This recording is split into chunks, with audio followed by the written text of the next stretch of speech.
Imagine a moment lost in time, a spark 7,000 years ago when humankind's soul caught fire. What if an ancient poet and modern science whisper the same secret? That our awakening wasn't at the dawn of biology, but at the dawn of consciousness itself. In the next 12 minutes, journey with us to uncover a forgotten epic that could change how you see yourself and history. Over 900 years ago, Persian polymath Omar Khayyam poured the timeless wisdom of life and time into a quatrain that still echoes today. In one famous verse, Khayyam urges his friend not to fret over the future. "O friend, come, let us not consume tomorrow's grief, and let us count as gain this one moment of life." He reminds us that life is fleeting and precious. Khayyam's relationship with time was deeply philosophical. He saw truth in the present moment, and the triviality of 7,000 years in the grand scheme. "Tomorrow, when we pass away from the face of the earth, we shall be level with those of 7,000 years ago," he wrote. In his view, time is the great equalizer. Kings and commoners, the living and the long dead, all become one in eternity. Khayyam dared to seek truth beyond dogma, blending science, he was an astronomer and mathematician, with mysticism in his poetry. This mystical perspective on time and mortality will be our guiding light as we explore a bold idea: that humanity underwent a major shift in consciousness 7,000 years ago. To grasp this idea, we must first look at the human story we think we know. Science tells us that Homo sapiens evolved in Africa roughly 300,000 years ago. Our ancestors had brains as large as ours by 100,000 years ago. Yet for tens of millennia they lived much like other animals. Then came what scientists often call the Great Leap Forward, a sudden flourishing of culture around 50,000 years ago. For the first time, we see cave paintings, sculptures, musical instruments, and advanced tools appearing in the archaeological record. This creative explosion is thought to signal the advent of fully modern cognition or language. And yet, intriguingly, fossils and DNA suggest our intelligence was biologically modern long before that cultural leap. In other words, our brains had the hardware, but something sparked the software of civilization much later. Mainstream history teaches that after the Ice Age, humans began farming, or 10,000 years ago, and building the first villages. The first true civilizations, with cities, writing, organized religion, arose only around 5,000 to 6,000 years ago in places like Mesopotamia. In ancient Sumer, around 3000 BCE, writing was invented and history began, merely 5,000 years back from today. Religious narratives, on the other hand, often compress human origins into a few thousand years.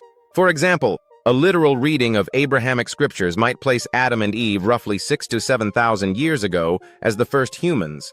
In Islamic tradition, Adam is considered the first prophet and the first true human being. But could both science and scripture be capturing different aspects of our story? Science charts our physical evolution over eons, while spiritual texts describe a moment when we became self-aware, moral beings under God's guidance. There appears to be a puzzling gap. Humans anatomically like us existed for millennia before the sudden dawn of civilization and recorded history. What changed? This is the mystery at the heart of our exploration. Khayyam's poetic words about joining the 7,000-year-old ones hint at a deep time perspective, a perspective that collapses millennia. What if we told you that about 7,000 years ago, something profound shifted within the human mind? Modern scientists have proposed various causes for humanity's great leaps.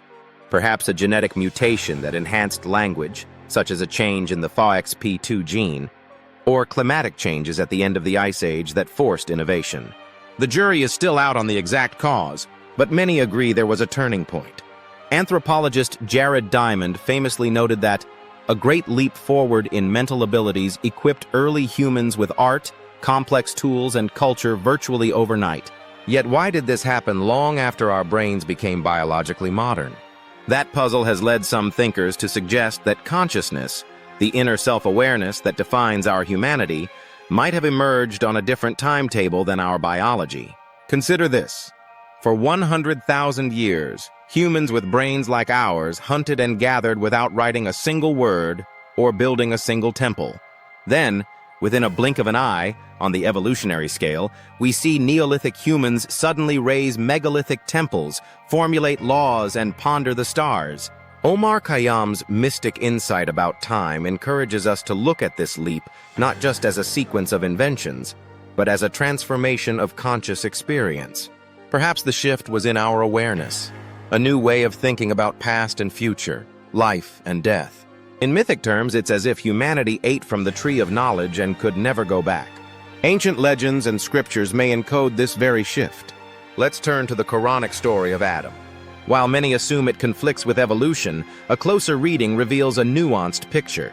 The Quran describes God announcing to the angels that he would place a Khalifa, vice-gerent, on earth, and commanding them to bow to Adam, Quran 2:30-34. Interestingly, one verse has God say, "We have certainly created you, humankind in plural, then fashioned you.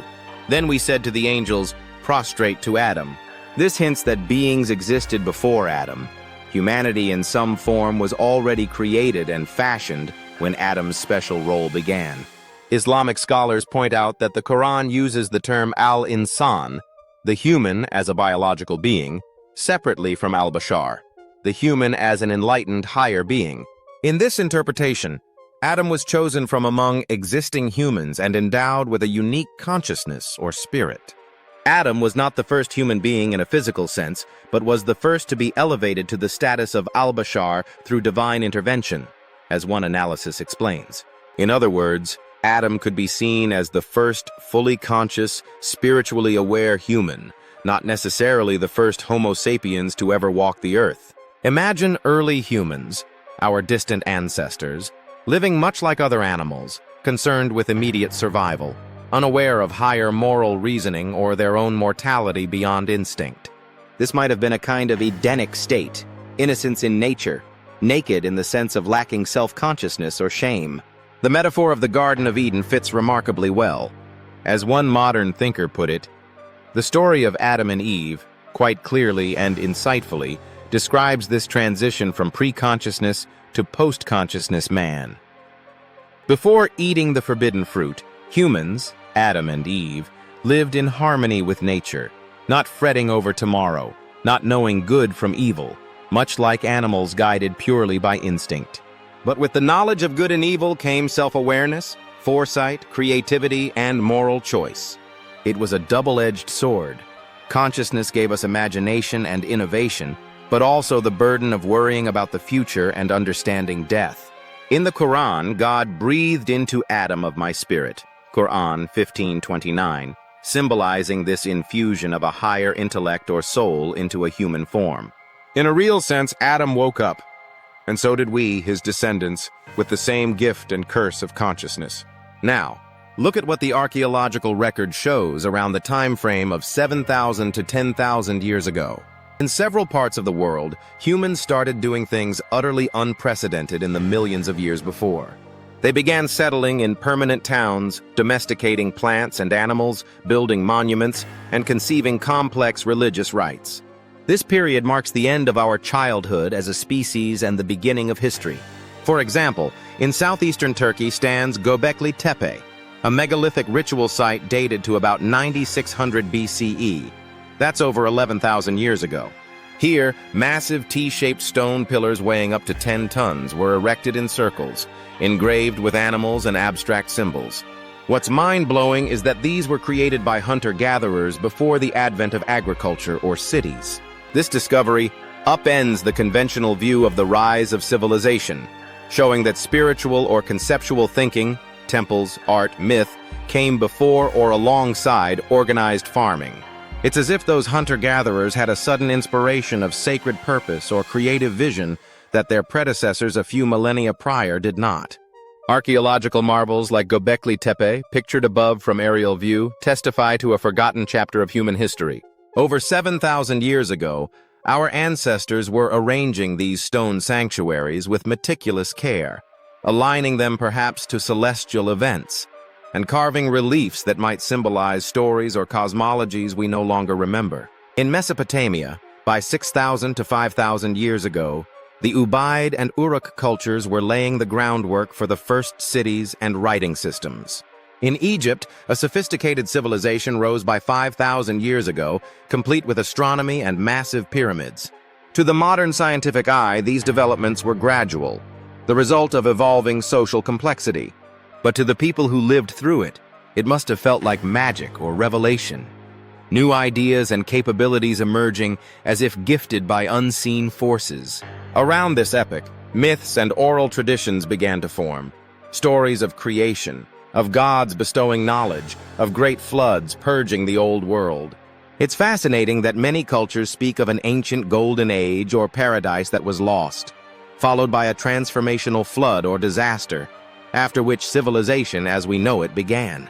The story of Noah's flood, for instance, is often dated by religious scholars to roughly 5,000 to 6,000 years ago. Geologically, the end of the last ice age, around 12,000 years ago, and subsequent climate shifts did cause significant sea level rise and possibly cataclysmic regional floods, such as the flooding of the Black Sea, 7,600 years ago. Could these tales be cultural echoes of real events that forced humanity onto a new path, the survivors inheriting a new consciousness and mission? We can only speculate. But even the Islamic tradition contains hints that our current human story is one of many. Some hadith sayings suggest there were multiple cycles of human-like beings before Adam. One narration from Imam al-Baqir states, "God has created 1,000,000 worlds and 1,000,000 atoms, for which you are the last atom of the last world." Another from Imam as-Sadiq describes God creating 7 worlds of beings on earth before our own, each wiped out in turn, after which he created Adam, the father of mankind. Such esoteric accounts imply that our 7,000-year saga of civilization might be just the latest chapter in a far grander cyclical story. They resonate with the idea that human consciousness might reboot or rise anew periodically, leaving only faint memories, myths, of what came before. Bringing this back to Khayyam, when he muses that in death we'll be head-to-head with the 7,000-year-olds, he highlights how easily history can be forgotten. Those ancient people of 5,000, 7,000 years past were once as real and alive as we are now, with hopes and fears, perhaps even higher knowledge that has since been lost. Yet time levels us all. We too will become ancient dust one day. Khayyam's mystical view suggests that the true reality is beyond time. The 7,000-year span of history might be a mere illusion from a cosmic perspective. But within that illusion lies the secret of our awakening, a gift of consciousness that our species received, whether by divine breath or evolutionary spark, that set us apart. Such an extraordinary idea, that consciousness awakened fully only a few thousand years ago, faces its share of challenges from both science and religion. From the scientific standpoint, consciousness is notoriously difficult to define, but most researchers assume it emerged gradually, not overnight. There is no consensus that a single switch flip event occurred 7,000 years ago. Rather, cognitive abilities likely accumulated over tens of millennia. Skeptics point out that art and tools existed tens of thousands of years earlier. Cave paintings in France, for example, date back 17,000 years, indicating creative thought well before the 7K mark. The concept of a sudden consciousness shift can also veer into pseudoscience if not careful, so we must treat it as a hypothesis or metaphor, not established fact. Neuroscientists today still debate how and when subjective awareness arose, and there is no physical evidence pinpointing 5,000 BCE as a special moment for the brain. It's also challenging to prove historically. The people of 7,000 years ago left no written documents to directly tell us how their inner world differed from their predecessors. On the religious side, traditionalists might bristle at the suggestion that humans existed before Adam, or that Adam is allegorical. Literalist interpretations of Scripture maintain Adam and Eve as the very first humans, period. Reconciling this with evolution requires a willingness to see the story as metaphorical or layered. Not all believers are comfortable with that, and some may accuse this view of diluting divine creation. Indeed, for centuries many held that the earth itself is only 6,000 years old, a calculation derived from biblical genealogies. Accepting that human-like creatures roamed for hundreds of thousands of years prior can be unsettling to those narratives. There is also the challenge of scientific integrity. We must avoid turning gaps in knowledge into proof of the supernatural, God of the gaps. Our exploration here tries to integrate science and spirituality, but it's a fine line to walk. We rely on interpretation and metaphor, Compelling, yes, but not the same as empirical data. Yet confronting these challenges is part of the journey. As one commentator noted, myth and science need not be enemies. They are like two languages telling the same story. Science gives us the factual timeline. Brains evolved, cultures changed, while myth gives those facts meaning and moral context. To truly understand our origins, perhaps we need both. We must also acknowledge that our theory raises more questions. Why 7,000 years ago specifically? What triggered the divine breath or the cognitive leap? Was it gradual or a true turning point? Different disciplines will answer in different ways, and healthy skepticism from both sides ensures we don't drift too far from the evidence or the wisdom. Amid these questions, something beautiful emerges. A unified narrative where new scientific discoveries and ancient spiritual insights complement each other. Picture humanity as a young child growing up. Our biological birth happened hundreds of thousands of years ago when Homo sapiens first walked the savannas. But our coming of age, our spiritual birth, might have come later, when we first asked, "Why am I here? What happens after I die? How should we live together?" That is the birth of consciousness in the fullest sense, the birth of the human soul as we understand it. Khayyam's quatrain can be read as advice from someone keenly aware of this gift. Use the present moment well. Do not be consumed by worry for tomorrow. Only a being with advanced consciousness worries about tomorrow to begin with. Our ability to imagine the future, to anticipate grief not yet come, is a product of our awakened mind. Khayyam urges us to transcend that worry by embracing the now.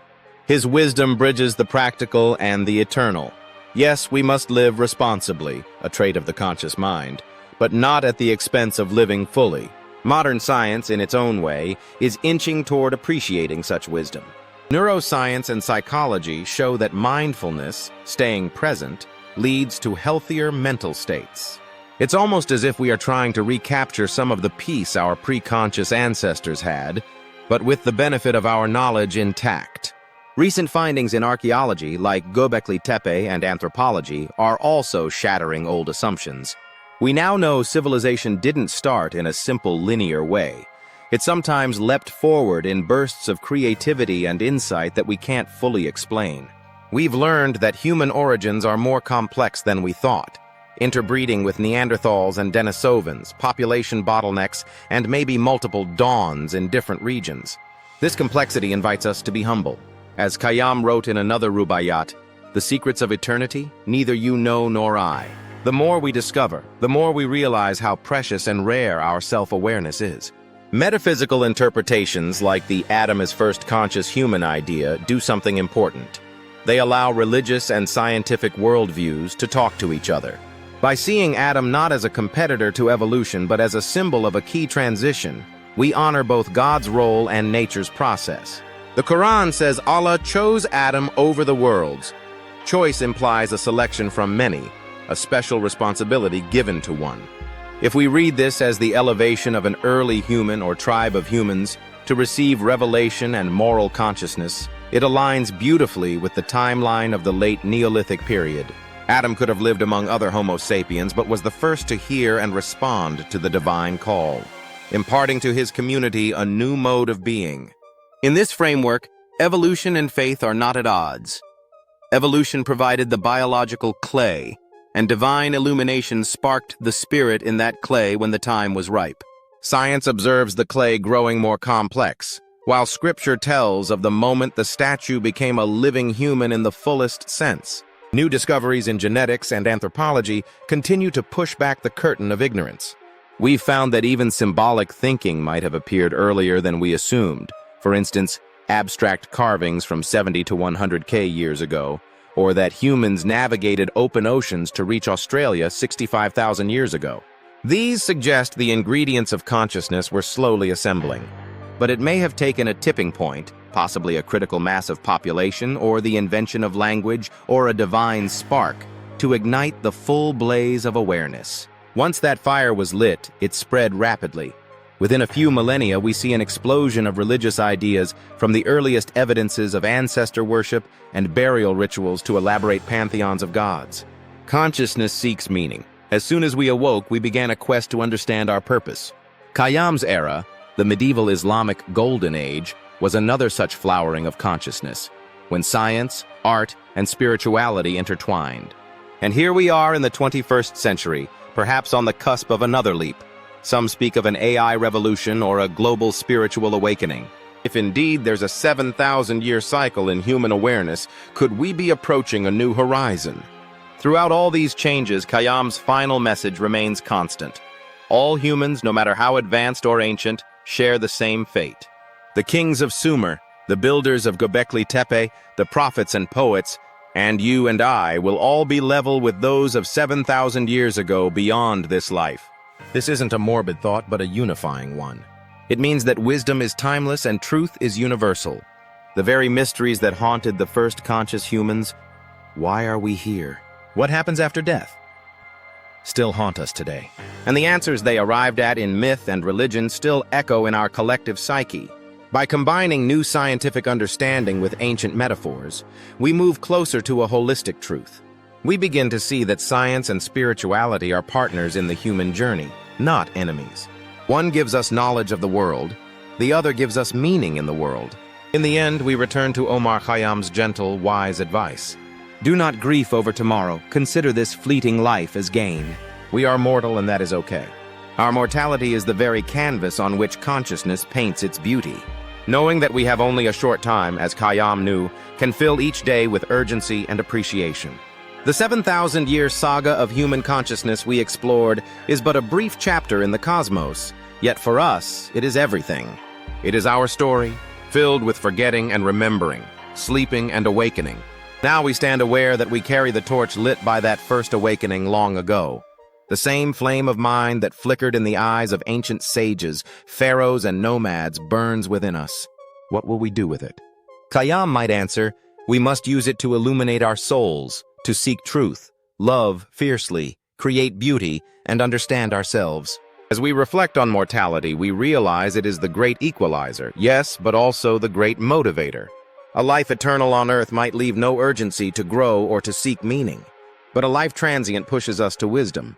The poem that has guided us ends on a haunting image, joining the 7,000-year-old ones in the dust. Rather than sadness, there's a profound spiritual awakening in this realization. We are part of something far larger, a continuum of humanity that stretches back into myth and forward into future unknowns. Our consciousness links us to all who came before and all who will come after. The truth, hinted by both modern science and ancient faith, is that we are the universe becoming aware of itself.